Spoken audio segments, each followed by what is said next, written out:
C'est pas par cœur, j'ai noté sur un des tracts maintenant. Non, j'ai pas. Ouais, il n'y a pas de république sans fonction publique, et si tout devient privé, on sera privé de tout.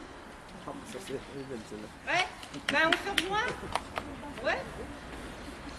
Ok, ben à toutes, j'y vais. Ouais.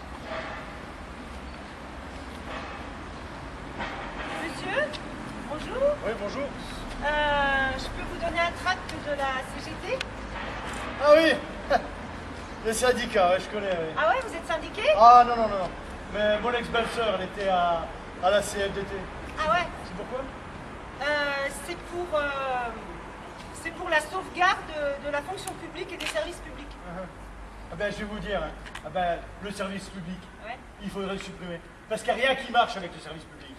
Ah bon? Vous avez des exemples? Ah, des exemples? J'en ai plein, tous les jours. Ah, ça veut dire que tous les jours, vous utilisez les services publics?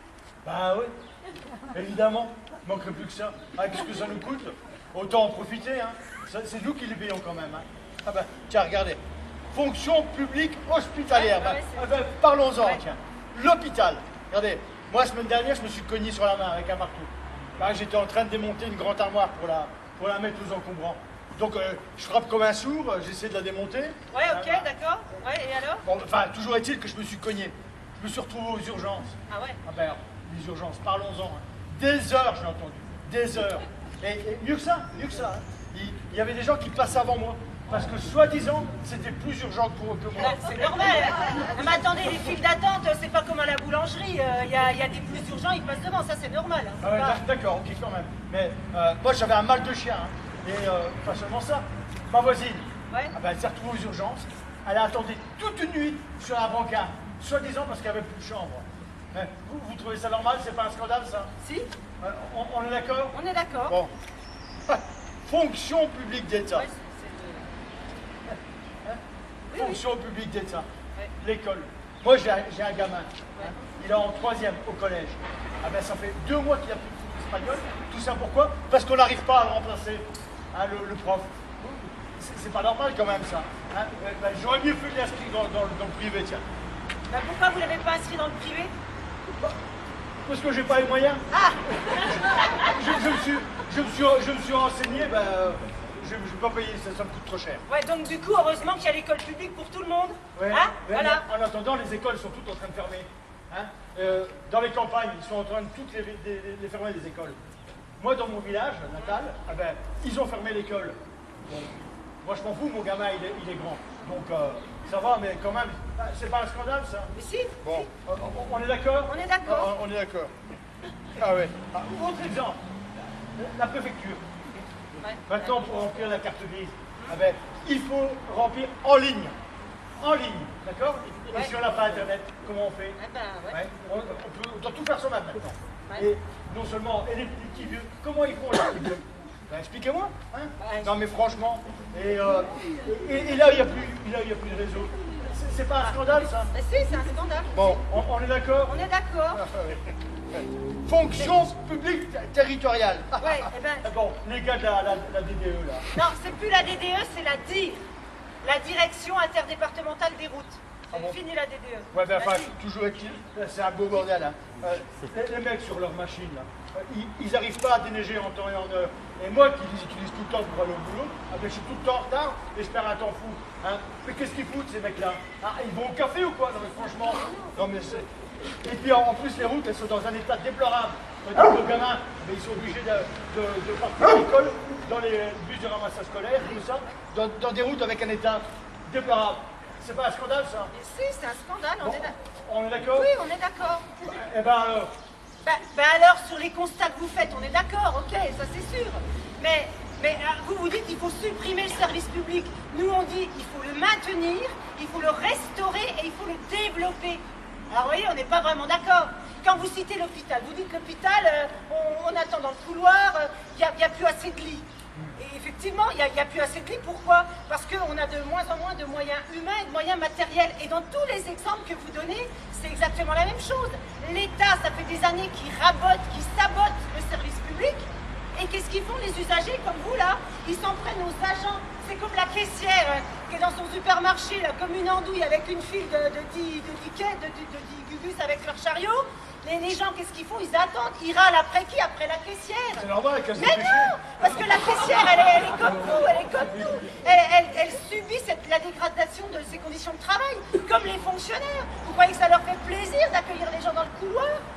Les gens, ils peuvent pas rendre le même service avec de moins en moins de moyens humains et matériels. C'est impossible.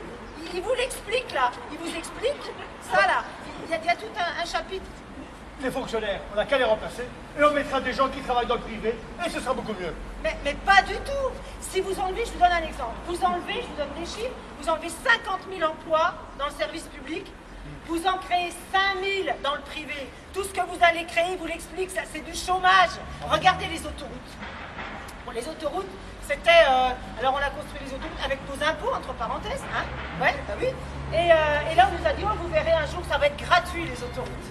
Alors super. Total, qu'est-ce qu'ils ont fait? Qu'est-ce qu'il a fait l'État? Il a confié les autoroutes à des entreprises privées. Et qu'est-ce qu'elles ont fait là en création d'emplois? Elles ont commencé par virer tout le monde au péage. C'est tout automatisé. Et nous, qu'est-ce qu'on fait? Qu'est-ce qu'on a gagné? On paye de plus en plus cher pour rouler dessus, monsieur.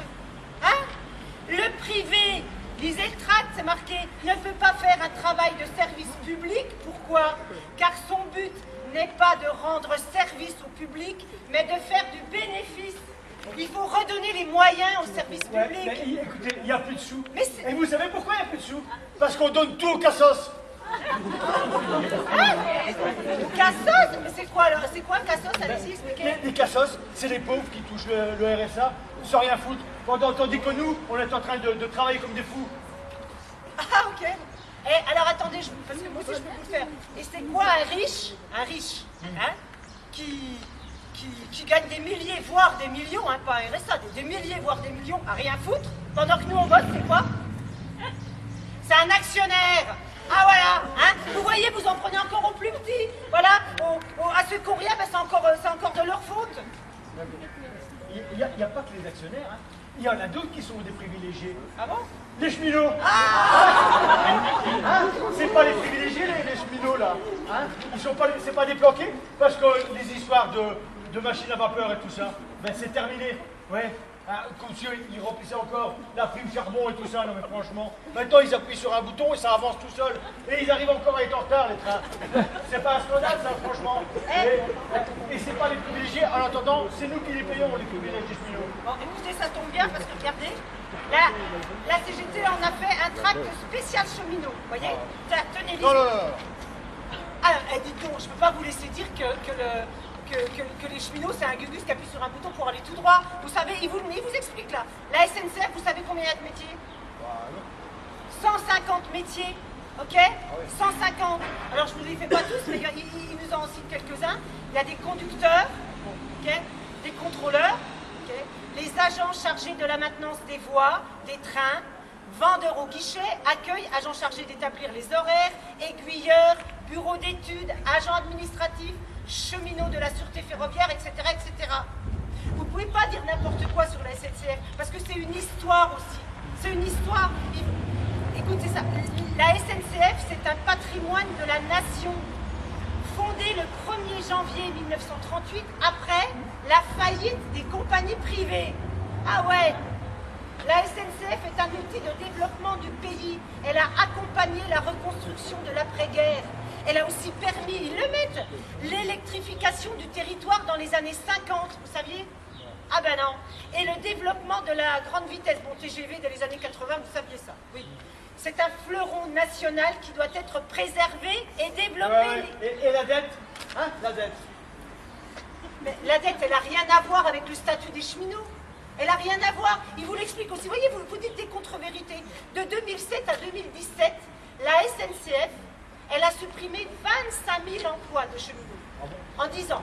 Hein? Ok? Ouais. Et alors, en 2007, de mémoire, la dette était de 32 milliards et demi. Ok? Et 10 ans après, avec 25 000 emplois de cheminots en moins, la dette, elle a augmenté. Elle est passée à 52 milliards.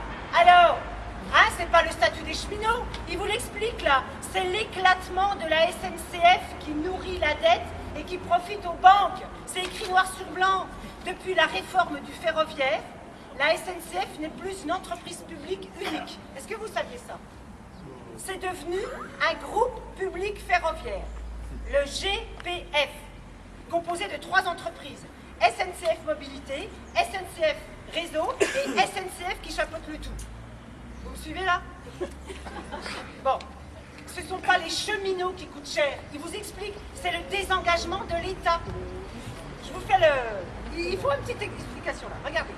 La SNCF Réseau, là, qui gère les infrastructures, donc les voies, ok, elle facture les péages à toutes les entreprises ferroviaires, y compris à SNCF Mobilité, qui commercialise les transports des voyageurs et des marchandises, ok. Donc, SNCF qui chapeaute le tout, paye pour faire circuler ses trains sur les voies du réseau ferré national, donc sur ses propres voies, en gros, hein. En 10 ans, les péages ont augmenté de combien? De 30%. Et la SNCF reporte ces péages sur ses prix. Et qui paye la note? Les usagers et les cheminots. Hein? On n'a qu'à privatiser et ça ira beaucoup mieux. Mais non, parce que si on privatise, regardez, la SNCF, les entreprises privées se partageront le marché pour faire des bénéfices comme en Angleterre, c'est ce qui vous explique là. Regardez les chiffres. 117% en 20 ans. Là-bas, demandez-leur aux Anglais ce qu'ils en pensent. Eh ben, on fera jouer la concurrence et ça ira mieux, voilà. Mais quelle concurrence? Il n'y a pas de concurrence, il n'y en aura pas. Ça va, ils vont se partager, les grands groupes vont se partager le gâteau, ça va faire comme pour les grandes surfaces. Hein? Regardez les grandes surfaces, ils sont répartis là en plusieurs enseignes. Ils vous font une fausse concurrence, ils vous prennent un même produit et ils font des petites différences de quelques centimes. Voilà, et puis ils vous remboursent la différence. Regardez-vous, vous êtes bricoleur. Bah regardez ma main. Ouais, ben, vous êtes bricoleur. Imaginez, vous allez à Leroy Merlin, vous arrivez, bonjour, tiens, je prends une boîte de clous, voilà. Vous achetez votre boîte de clous, et en sortant, vous dites, attention, je vais quand même aller voir à Monsieur Bricolage. Bah, Partez à Monsieur... Ouais, vous allez à Monsieur Bricolage, et là, quoi? La boîte de clous, 6 centimes moins cher. Alors là, vous quittez, et vous arrivez, vous retournez à Leroy Merlin, puis vous dites, Leroy Merlin, j'ai acheté une boîte de clous chez vous, je viens d'aller regarder à Monsieur Bricolage, la boîte de clous, elle est 6 centimes moins chère, alors qu'est-ce qu'on fait? Et là, qu'est-ce qu'il fait Leroy Merlin? Ah, monsieur, on est des grands seigneurs, attention, on n'a qu'une parole, 6 centimes de moins cher, et ben nous on vous rembourse 3 fois la différence, monsieur. Nous, Leroy Merlin, on vous rembourse 18 centimes.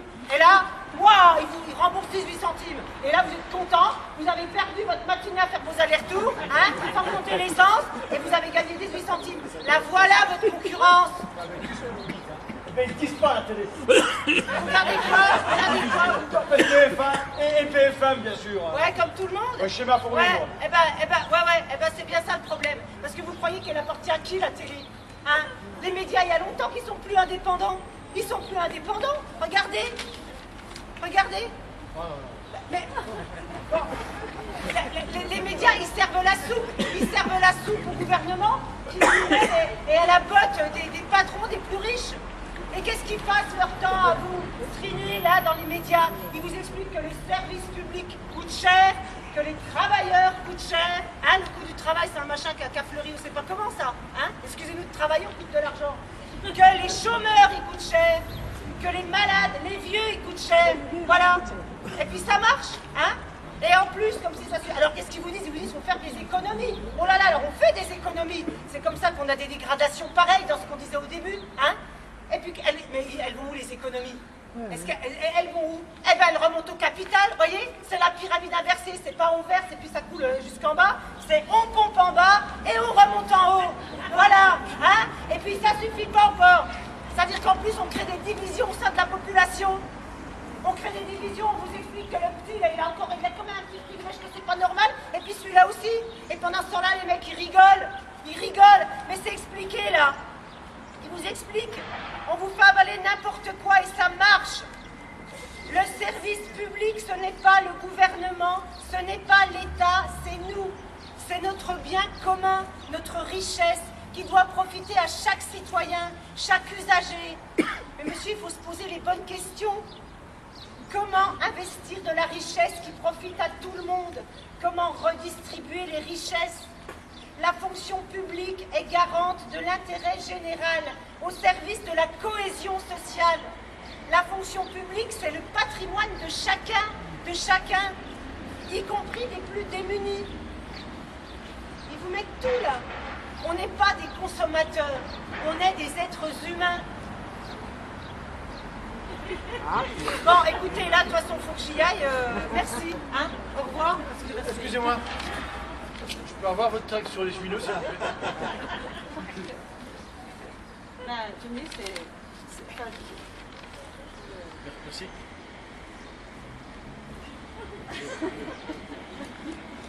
Menteur.